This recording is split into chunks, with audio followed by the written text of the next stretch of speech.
지금 우리 공동체는 열왕기하 말씀을 묵상하면서 개인적으로 공동체적으로 하나님과 교제하고 또 하나님의 인도하심을 받고 있습니다. 오늘 금요 성령 예배 가운데 나눌 말씀은 어제와 그제 공동체에 주신 말씀이죠. 남유다의 8번째 왕인 요아스의 행적을 기록하고 있는 말씀입니다. 저는 오늘 본문을 이렇게 묵상할 때 흥미로운 점을 하나 발견했습니다. 그것은 바로 요아스의 삶의 마침이 처음과 달리 굉장히 비참하게 마무리가 되고 있다는 것입니다. 12장 2절에 보면은 처음에 거창하게 시작하죠. 요아스가 여호와 보시기에 정직히 행했다라고 기록하고 있습니다. 또 오늘 본문에서 보듯이 그는 성전을 정화하고 보수하는 데도 열심을 냈습니다. 이처럼 요아스는 하나님의 기대를 온몸에 받고 살았던 그런 사람입니다. 그런데 그의 후반을 보니까 그의 말년이 어떤가요? 하나님의 기대가 꺾여진 것을 보게 됩니다. 특별히 오늘 본문과 병행 본문인 역대하 24장 말씀에 보면 그의 말년이 어떻게 변질되는지 자세히 소개하고 있습니다. 요아스는 여호와의 신앙을 신속히 버리고 바알과 아세라 우상을 숭배합니다. 또 아람 왕의 공격을 받고 두려워하며 자기의 목숨을 유지하기 위해서 성전의 기물과 금은보화를 내물러 주고 또 결국에는 불만을 품은 신하들에게 암살당해서 비참한 최후를 맞이하게 되죠. 이런 요아스의 모습을 보면서 저는 사자성어 용두삼위가 생각이 났습니다. 그래서 오늘 설교 제목을 용두삼위라고 정했는데요. 처음에는 용의 머리처럼 거창하게 시작하는데 끝이 뱀처럼 초라하게 맞춰지는 모습입니다. 근데 여러분, 이것은 요아스만의 문제가 아닙니다. 우리 인생도 그럴 수 있다는 것이죠. 처음에는 하나님의 기대를 잔뜩 안고 대단하게 시작하지만 어느 순간 미끄러지며 초라하게 마치는 삶이 될 수 있다는 것입니다. 사업을 거창하게 시작하는데 어느 순간 초라하게 맞춰질 수도 있죠. 또 굉장히 큰 프로젝트를 거창하게 시작하는데 어느 순간 초라하게 맞춰질 수도 있습니다. 교회 사역도 마찬가지입니다. 하나님 나라를 위해서 큰 꿈을 품고 하나님의 기대를 갖고 시작했다가 어느 순간 초라하게 맞춰질 수도 있는 것이죠. 그래서 우리는 용두삼위가 되지 않도록 영적으로 늘 깨어 있어야 되는 것이죠. 자, 그러면 요아스는 어쩌다가 이렇게 용두삼위로 그 인생을 마무리하게 되었을까요? 그리고 어떻게 하면 우리는 요아스처럼 용두삼위가 아니라 날마다 일취월장하여서 끝까지 하나님께 쓰임받는 삶을 살 수 있을까? 오늘 본문 열왕기하 12장 말씀과 또 병행 본문인 역대하 24장 말씀을 갖고 함께 살펴보면서 그 원리를 찾아보고자 합니다. 우리의 믿음과 삶이 용두삼위가 되지 않기 위해서 어떻게 해야 되는가? 첫 번째는 사람 의존적 신앙이 아니라 하나님을 의지하는 신앙이 되어야 된다는 것입니다. 사람 의존적 신앙이 아니라 하나님만 의지하는 신앙. 우리가 영적 멘토를 두고 그 멘토의 선한 영향을 받으며 자라는 것은 매우 중요하고 또 필요합니다. 그러나 그 사람을 지나치게 의존하는 신앙은 건강하지 못하죠. 왜냐하면 하나님은 우리 각자의 하나님이시기 때문에 그렇습니다. 하나님은 우리 각자를 만나주시고 말씀하시고 인도하시는 나의 하나님이기 때문에 그래요. 그런데 요아스는 보면은 요아스에게도 하나님은 그런 분이셨습니다. 그런데 요아스는 보니까 그 하나님을 나의 하나님으로 1대1로 관계 맺으면서 살아가는 것이 아니라 늘 자신의 영적 멘토였던 제사장 여호야다를 통해서만 하나님과 관계하며 살아갔던 것입니다. 한마디로 여호야다를 지나치게 의존하는, 사람을 의존하는 신앙을 갖고 살았던 것이죠. 그것을 어떻게 할 수 있는가? 바로 12장 2절 말씀 거기에 나와 있죠. 같이 한번 읽어볼까요? 12장 2절. 자, 시작. 요아스는 제사장 여호야다가 그를 교훈하는 모든 날 동안에는 여호와 보시기에 정직히 행하였으되. 여기 보면은 요아스가 여호와 앞에 정직히 행했다라고 평가합니다. 그런데 그 앞에 전제가 있죠. 뭐라고 하나요? 여호야다가 그를 교훈하는 날 동안에는. 그리고 오늘 본문과 병행 구절인 역대하 24장에도 보니까 동일하게 그 내용이 나와 있습니다. 2절과 14절인데요. 제사장 여호야다가 세상에 사는 날에 요아스가 여호와 보시기에 정직히 행하였으며, 또 14절에는 여호야다가 세상에 사는 모든 날에 여호와의 전에 항상 번제를 드렸더라. 요아스의 모든 행동에는 이 여호야다의 영향이 지배적이었던 것입니다. 이것이 무엇을 말하나요? 요아스가 하나님 보시기에 정직히 행한 그 삶의 행실의 배후에는 제사장 여호야다의 지시와 가르침이 있었다는 것이죠. 사실 7살이라는 어린 나이에 제사장 여호야다의 지지와 도움으로 왕위에 오른 요아스가 너무 어린 나이였기 때문에 왕위에 올라 아무것도 할 줄 몰랐기 때문에 이 여호야다의 지도는 절대적으로 필요했을 것입니다. 절대적이었을 거예요. 그러나 문제가 있죠. 그것은 요아스가 장성한 후에도 여전히 그 여호야다만을 의존하고 있더라는 것입니다. 신명기에서 말씀하고 있는 것처럼 한 나라의 왕이 되었다면 하나님의 말씀을 가까이에 두고 늘 읽어 하나님의 뜻을 깨닫고 그 인도하심을 받으며 왕 스스로가 나라를 통치하는데, 그리고 영적으로 독립해야 되는데, 요아스는 장성에서도 여전히 멘토인 여호야다 그에게 의존하고 있다는 것입니다. 그러니까 언제 문제가 생기나요? 언제 문제가 생기나요? 사람 의존적인 신앙의 문제는 언제인가요? 바로 그렇게 의지했던 그 여호야다가 죽자 요아스의 믿음과 삶에 문제가 생기기 시작한 것입니다. 영적 멘토인 여호야다가 죽자 그는 이제 방황하기 시작합니다. 늘 자신이 가야 할 길을 안내해 주던 멘토가 사라지자 이제 어디로 가야 할지 몰라 헤매기 시작하는 것이죠. 그리고 그의 삶은 급격히 타락하게 되고 하나님을 떠나게 됩니다. 오늘 본문 병행 본문인 역대하 24장 17절 18절 말씀, 그 말씀에 보면 요아스가 추락하게 된 시점을 이렇게 묘사합니다. 17절 18절 말씀 같이 한번 볼게요. 같이 읽겠습니다. 시작. 여호야다가 죽은 후에 유다 방백들이 와서 왕에게 절하매 왕이 그들의 말을 듣고 그의 조상들의 하나님 여호와의 전을 버리고 아사랴 목상과 우상을 섬겼으므로 그 죄로 말미암아 진노가 유다와 예루살렘에 임하니라. 그렇게 의지했던 멘토가 죽었어요. 그러자 요아스는 정서적으로 또 영적으로 완전히 공황 상태에 빠져버린 것입니다. 그러자 그 틈으로 아달랴의 잔존 세력들이 접근하며 가모니설로 그의 마음을 훔친 것이죠. 그리고 영적으로 독립하지 못했던 요아스는 그에게 영적 분별력이 없었기 때문에 그 말을 분별하지 못하고 그 욕에 넘어가 여호와의 신앙을 버리고 또 아세라 목상과 온갖 가증한 우상을 섬기게 된 것입니다. 이처럼 요아스의 삶이 용두삼이로 끝나게 된 것은 그가 하나님과의 1:1 관계를 맺지 못하고 지나치게 사람을 의존했던 그의 신앙의 한계 때문이었던 것이죠. 이런 요아스의 모습은 내비게이션만 의존하는 현대인들의 운전 습관과 비슷하죠. 보면 내비게이션이 개발되기 전에는 우리가 어디를 가려고 하면 항상 먼저 지도를 펴놓고 갈 목적지를 확인하고 그 지도를 보면서 같이 그 목적지를 찾아갔잖아요. 그런데 내비게이션이 개발되고 난 후에 주소만 입력하면 그 내비가 길을 척척 안내해 주니까 우리는 이제 생각할 필요가 없는 것입니다. 그냥 내비가 안내해 준 대로 따라가기만 하면 되죠. 그런데 갑자기 내비에 문제가 생기면 어떻게 하나요? 굉장히 당황하죠. 몇 번 왔던 길인데도 어디로 갈지 몰라 헤매입니다.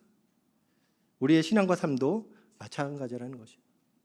우리가 하나님의 말씀을 우리 인생의 지도로 삼고 날마다 스스로 말씀을 보면서 길을 찾고 안내를 받아야지 내비게이션 같은 어떤 사람에 의존하다 보면은 결국 그 사람이 사라지거나 그 사람이 신앙적으로 넘어지면 우리의 신앙과 삶도 큰 어려움을 겪게 되고 방황하는 것을 보게 됩니다.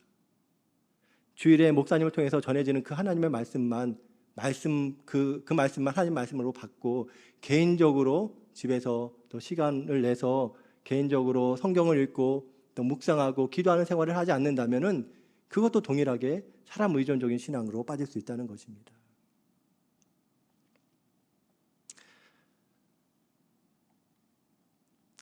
지금 신앙적으로 방황하는 분들을 보면 제가 보면은 많은 부분 전에 교회에서 의지했던 목회자나 리더에게 상처를 받고 실망을 해서 아예 교회를 떠나고 하나님을 떠나버린 사람들이 있는 것을 또 보게 됩니다.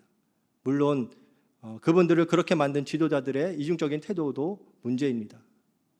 그런데 저는 그것 못지않게 그분 자신 지나치게 사람을 의존했던 태도를 갖고 신앙생활하는 그분에게도 문제가 있다고 생각이 됩니다. 사람은 연약합니다. 사람은 믿고 의지할 대상이 아니라 사랑해야 될 대상이죠. 오직 믿고 의지할 대상은 하나님 한 분입니다. 제가 오래전에 들은 이야기인데 어느 집사님이 암에 걸려서 치료 중에 계셨습니다. 한때 우리 교회 나오시다가 떠난 분들이 찾아오셨대요. 찾아오셔서 위로하시면서 이렇게 가만히 있으면 되겠냐며, 제가 능력 많은 어느 목사님을 아는데 소개해 줄 테니까 기도받으러 가자고 끌으시더래요. 그런데 이 집사님이 대단하십니다. 그분이 이렇게 말씀하셨대요. 나는 교회에서 우리 목사님에게 기도받고 성도님들이 함께 기도해 주는데 굳이 거기까지 쫓아가고 싶지 않다. 그리고 주님께서 내가 개인적으로 말씀을 묵상하고 읽을 때 말씀으로 회복에 대해서 약속을 주셨다. 그리고 담당 목사님이 신방 오셔서 주신 말씀을 통해서 주님께서 거듭 같은 말씀으로 확신해 주셨으니 나는 말씀을 붙들겠다. 생명은 주님 손에 달려있는 것이니 주님께 맡기겠다. 그렇게 하면서 거절하셨대요. 그때 제가 그 말을 듣고 그분이 정말로 다시 보이더라고요. 위기 속에 던져지면 누구나 분별력을 잃고 아무거나 지푸라기라도 잡고 싶은 마음으로 손을 내밀게 되는 게 인간의 연약함이죠. 그런데 이분은 사람을 의존하는 신앙이 아니라 하나님을 의지하는 그 신앙을 갖고 계셨습니다. 그래서 영적으로 침착하게 분별해서 아닌 것은 아니라고 한마디로 딱 거절하는 그 모습에 제가 존경이 되었습니다. 여러분, 우리 교회에 이런 집사님들이 많이 계십니다. 사랑하는 여러분, 하나님은 우리 각자를 인격 대 인격으로 만나길 원하십니다. 누구를 통해서 만나는 것이 아니라 이 하나님의 말씀을 통해서 우리를 1대1로 만나길 원하십니다. 교제하길 원하셔요. 물론 우리가 영적 멘토가 되는 사람들, 목회자나 목자의 안내를 받고 지도를 받는 것이 중요하고 필요합니다. 그들과 좋은 관계를 맺고 안내를 받으며 또 영적으로 성장할 수 있어야 되죠. 그러나 우리가 신앙생활을 오래 했는데도 불구하고 여전히 그 사람들만을 의지하고 있다면 문제인 것입니다. 그들을 지나치게 의존하게 될 때, 그래서 그 사람보다 어떤 문제가 생겼을 때 하나님보다 그 사람이 먼저 떠오른다면, 그 사람이 더 먼저 의지하고 싶어진다면, 더 그 사람이 크게 보인다면 그 사람이 내게 우상이 되는 것입니다. 그리고 그가 넘어지거나 사라지면 우리의 신앙도 크게 흔들릴 수밖에 없는 것이죠. 사실 구약 시대에는 사람들이 제사장을 통해서 하나님께 나아갈 수 있었죠. 제사장을 통해서만 하나님께 나아갈 수 있었습니다. 그런데 이제 그렇지 않잖아요. 하나님께서 예수 그리스도를 통해서 언제든 우리가 하나님 앞에 직접 나갈 수 있도록 길을 여셨습니다. 우리가 예수 그리스도를 구세주와 주인으로 영접하고 매 순간 하나님 이렇게 부르면 우리는 언제든지 하나님을 만나는 것입니다. 하나님은 우리의 음성에 귀 기울이시고 우리에게 다가와 말씀하시는 거예요. 그러면 사랑하는 여러분, 부르세요. 하나님, 이렇게 하나님을 부르시기 바랍니다. 그리고 여쭈세요. 어떻게 할까요? 이렇게 여쭈세요. 그럴 때 하나님께서 이 기록된 말씀을 통해서 또 마음에 주시는 감동, 성령의 세미한 음성을 통해서 우리에게 말씀하시고 우리와 교제하시며 우리를 당신의 선한 길로 인도하실 것입니다.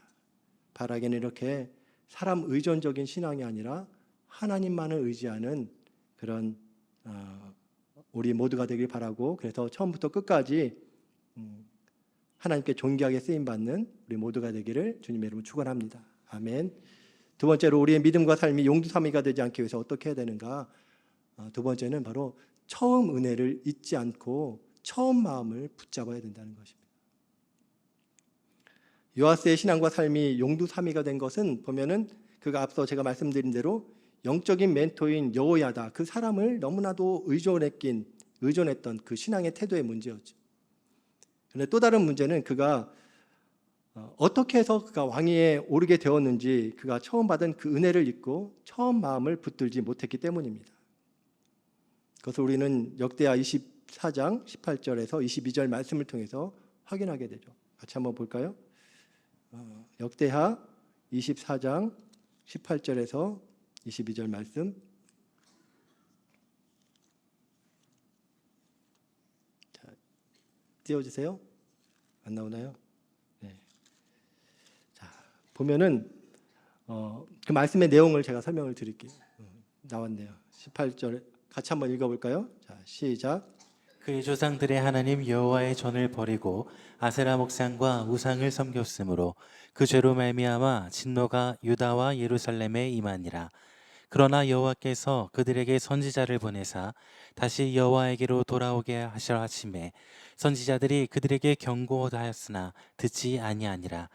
이에 하나님의 영이 제사장 여호야다의 아들 스가랴를 감동시키심에 그가 백성 앞에 높이 서서 그들에게 이르되 하나님이 이같이 말씀하시기를 너희가 어찌하여 여호와의 명령을 거역하여 스스로 형통하지 못하게 하느냐 하셨나니 너희가 여호와를 버렸으므로 여호와께서도 너희를 버리셨느니라 하나 우리가 함께 꾀하고 왕의 명령을 따라 그를 여호와의 전 뜰 안에서 돌로 쳐 죽였더라.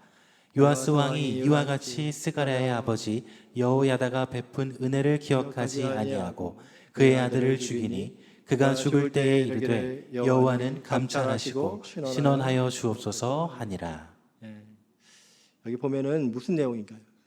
여호야다가 죽자 요아스는 강교한 신하들에게 미혹을 받아서 하나님을 버리고 우상 숭배의 길로 걸어가게 되었습니다. 그때 하나님은 계속해서 선지자를 그에게 보내셨어요. 선지자를 보내서 돌아올 것을 경고하셨어요. 그러나 요아스는 하나님의 말씀을 무시했습니다. 그래서 하나님께서는 또다시 영적 멘토였던 그 여호야다의 아들 스가랴를 그에게 보내서 마지막 경고를 하시는 것입니다. 스가랴를 백성 앞에 세워서 너희들이 하나님을 버렸기 때문에 하나님도 너희를 버리실 것이다. 그렇게 심판의 메시지를 전했습니다. 그랬더니 사람들이 어떻게 한가요? 21절 말씀해 보니까 우리가 함께 꾀하고 왕의 명령을 따라 그를 여호와의 전 뜰 안에서 돌로 쳐 죽이니라. 우리가 일제히 일어나 스가랴를 돌로 쳐 죽였습니다. 그런데 여러분 여기 보면은 백성들이 그들 스스로 판단해서 스가랴를 죽인 게 아니에요. 보세요. 왕의 명령을 따라라고 합니다. 왕의 명령을 따라. 왕의 명령. 요아스 왕이 명령을 내려서 무리가 스가랴를 돌로 쳐 죽인 것입니다. 요아스는 자기에게 이래라 저래라 한다고 더 이상 듣기 싫다고 하나님의 제사장까지 쳐 죽여버린 것입니다. 하나님 앞에 정직했던 요아스가 어쩌다 이렇게 하나님의 말씀을 무시하는 사람으로 전락하게 되었을까요? 그 원인이 무엇인가? 그 원인이 아까 읽은 22절 말씀에 나와 있죠. 22절 말씀 제가 읽어드릴게요. 요아스 왕이 이와 같이 스가랴의 아버지 여호야다가 베푼 은혜를 기억하지 아니하고 그의 아들을 죽이니 그가 죽을 때 이르되 여호와는 감찰하시고 신원하여 주옵소서 하니라. 여호야다가 베푼 은혜를 기억하지 아니하고 이것이 문제였던 것이죠. 여호야다가 요아스에게 베푼 그 은혜를 잊어버렸다는 것입니다. 아니 하나님께서 여호와 야다를 통해서 그에게 베푼 그 은혜를 그가 기억하지 않았던 거예요. 자기가 어떻게 왕위에 오를 수 있었는지, 할머니 아달랴에 의해 형제들이 다 죽어나가는 상황에서 핏덩이 같은 자신을 성전에 숨겨 기르고 7살이 되던 해에 왕으로 세워 항상 옆에서 격려해주고 도와주었던 그 여호야다의 은혜, 아니 여호야다를 통해서 주신 하나님의 그 은혜를 그가 잊어버렸던 것입니다. 이렇게 은혜를 망각하니까 어떻게 됩니까?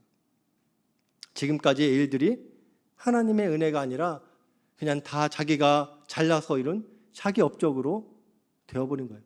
변질되어버린 것이죠. 그렇게 착각하는 것입니다. 그러니까 자기가 하는 일에 딴지 건다고 쓴소리하는 사람들 싫어하는 것이죠. 그래서 그냥 가차없이 처형해버린 것입니다.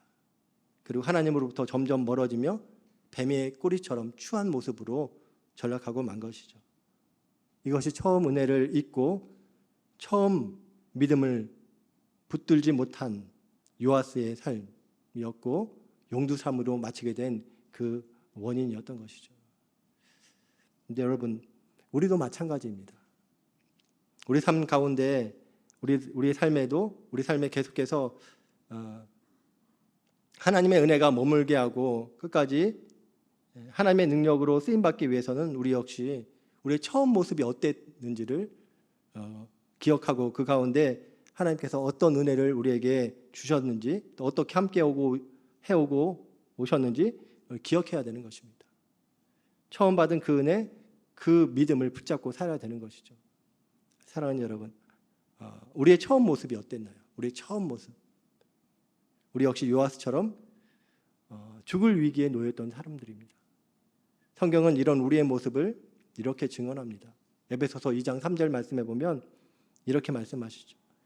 전에는 우리도 다 그 가운데서 우리 육체의 욕심을 따라 지내며 육체와 마음에 원하는 것을 하여 다른 이들과 같이 본질상 진노의 자녀였다. 그렇게 기록합니다. 육체의 욕심을 따라 지내며 자기의 소견대로 좋을 대로 살다가 결국 멸망으로 마칠 본질상 진노의 자녀였다는 것이죠. 우리가 그런 자였어요. 그런데 이런 우리에게 하나님께서 어떤 은혜를 주셨나 4절에서 5절 말씀에 나와 있죠. 긍휼이 풍성하신 하나님이 우리를 사랑하신 그 큰 사랑을 인하여 허물러 죽은 우리를 그리스도와 함께 살리셨고 너희는 은혜로 구원을 받은 것이라. 본질상 진노의 자녀인 우리를 하나님께서 풍성한 긍휼로 사랑하셨습니다. 그래서 외아들 예수님을 이 세상에 보내셨고 우리를 대신에 죽게 하심으로 우리의 모든 죄값을 치르셨습니다. 그리고 부활케 하심으로 하나님의 아들이심을 증명케 하셨죠. 그걸 성령을 통해서 우리에게 예수를 그리스도와 주로 고백케 하시고 죄사함 받고 영원한 생명을 얻게 하셨습니다. 그리고 지금 하나님의 자녀의 권세를 주시고 이 땅에서 하나님의 나라를 누리며 살게 하셨습니다. 그런데 이 모든 것이 보면은 내가 잘나서 또 내가 가진 무엇 때문이 아니라 모두 다 하나님께서 거저 주신 하나님의 은혜이고 선물이라는 것입니다. 그렇기 때문에 우리는 하나님의 은혜를 처음 받던 그날의 그 감격을 평생 잊지 말아야 되는 것이죠. 늘 겸손히 스스로 돌아보며 매일 은혜를 업그레이드하는 그 인생을 살아야 되는 것입니다. 사랑하는 여러분, 지금 우리의 삶을 한번 돌아보시기 바랍니다. 지금 우리는 처음 예수님을 만났을 때 그 감격과 은혜를 얼마나 기억하며 또 붙잡고 있습니까? 본질상 진노의 자녀인 우리를 구원하신 그 은혜에 얼마나 감사해하고 감격해하며 그렇게 지내고 있습니까? 그 처음 은혜를 망각하고 또 하나님 앞에 헌신했던 그 처음 마음을 놓쳐버리진 않았습니까? 그럴 때 우리 인생은 요아스처럼 용두사미가 되는 것입니다. 바라기는 자격 없는 자를 들어 이 자리에 세우신 하나님, 그 하나님의 은혜를 우리가 늘 기억하며 또 그분 앞에 헌신했던 그 처음 마음을 끝까지 붙잡고 살아갈 수 있기를 주의 이름으로 축원합니다. 그래서 하나님께 처음과 끝이 같은 충성된 사람으로 인정받고 칭찬받는 그 은혜가 우리 모두에게 있기를 주의 이름으로 축원합니다. 오늘 말씀을 준비하면서 제가 제 자신을 많이 돌아보게 됐습니다. 나는 그 은혜, 처음 마음을 얼마나 붙잡고 있는가. 그러면서 저희 옛날 모습이 많이 생각이 났습니다. 제가 지금 이렇게 여러분 앞에서 하나님 말씀을 전한다는 것은 하나님의 큰 은혜이고 기적입니다. 저는 굉장히 내성적이고 숙기가 많은 사람이었습니다. 또 책도 제대로 읽지 못해서 떠듬떠듬거려서 지금도 좀 떠듬떠듬거리죠. 떠듬떠듬거려서 초등학교 5학년 때 국어책 읽기 나머지 공부를 해야 했던 사람입니다. 그리고 혀 짧은 소리가 많이 나고 발음이 부정확해서 늘 주위 사람들에게 뭐라고 하는지 잘 모르겠다. 좀 똑바로 좀 말해라. 핀잔을 들었던 사람입니다. 작년에 어느 집사님과 교제하는데 그분도 그러시더라고요. 제가 전도사 시절에 처음 설교할 때 혀 짧은 소리가 많이 나서 걱정이 많이 되셨대요. 저분 저래가지고 어떻게 설교자로 쓰임받을 수 있겠나. 너무 걱정이 되셔서 기도하셨다고 하더라고요. 근데 그분이 지금은 저희 설교가 너무 잘 들린다고 진짜 많이 좋아지셨다고 이렇게 격려해 주시더라고요. 제가 그런 사람입니다. 또 우리 교회에 저하고 같은 고등학교 같은 반을 나온 친구 집사님이 계십니다. 그분도 비슷한 얘기를 얼마 전에 하더라고요. 제가 학교 다닐 때 신학교 갈 거라고 목사님 될 거라고 하니까 그 친구가 속으로 아니 숙기도 없고 말도 더듬거리는 제가 어떻게 목회를 또 어떻게 설교를 할 수 있을까 그러면서 심히 걱정이 되었대요. 그런데 그 친구가 우리 교회에서 저를 만나고 또 함께 신앙생활하면서 생각이 바뀌었다고 합니다. 목회자는 하나님께서 만들어 주시는 거구나, 그런 생각을 했대요. 그러면서 제가 훌륭한 목회자가 되었다고 그렇게 격려해 주더라고요. 여러분, 저의 과거를 생각할 때 제가 지금 여러분 앞에 서서 이 정도라도 하나님 말씀을 전하는 것, 사실 이것은 굉장한 하나님의 은혜입니다. 그런데 어느 순간 제 자신을 보니까 제가 이전에 어떤 상태였는지 망각하고 있더라고요. 지금 이 모습이 원래 제 모습인 것처럼 착각하고 아무것도 아닌 자를 하나님께서 조금씩 다듬으셔서 이만큼이나마 세워주셨는데, 그래서 모두가 하나님의 은혜였는데 제가 그 은혜를 잊고 내가 잘나서 내가 노력해서 된 일로 착각하고 교만해져 있더라고요. 그것을 깨닫고 제가 하나님 앞에 많이 회개하며 또 기도했습니다. 모든 것이 하나님의 은혜임을 고백하면서 이 하나님의 은혜를 잊지 않고 처음 헌신했던 그 마음을 끝까지 붙잡고 사역하게 해달라고 제가 기도했습니다. 계속해서 저의 삶에 은혜를 부어주셔서 은혜 아니면 내가 서지 못함을 고백하며 은혜로만 사는 자가 되게 해달라고 그렇게 기도했습니다. 사랑하는 여러분, 우리는 어떤가요? 지금 나의 모습을 한번 돌아보길 바랍니다. 나는 처음 받은 그 하나님의 은혜를 얼마나 기억하며 살고 있는가? 그 은혜에 감격해서 하나님 앞에 헌신했던 그 처음 마음을 얼마나 붙들고 있는가 한번 돌아보길 바랍니다. 만약 처음 마음에서 많이 벗어나 있다면 오늘 요아스의 결국을 또 경고 삼을 수 있길 바랍니다. 그래서 우리의 삶의 태도를 돌이켜 하나님 앞에 정직한 삶을 처음부터 우리 생이 마치는 날까지 살아갈 수 있도록 매일 하나님의 은혜를 구하며 그 은혜로 살아가는 우리 모두가 되기를 주님의 이름으로 축원합니다. 아멘.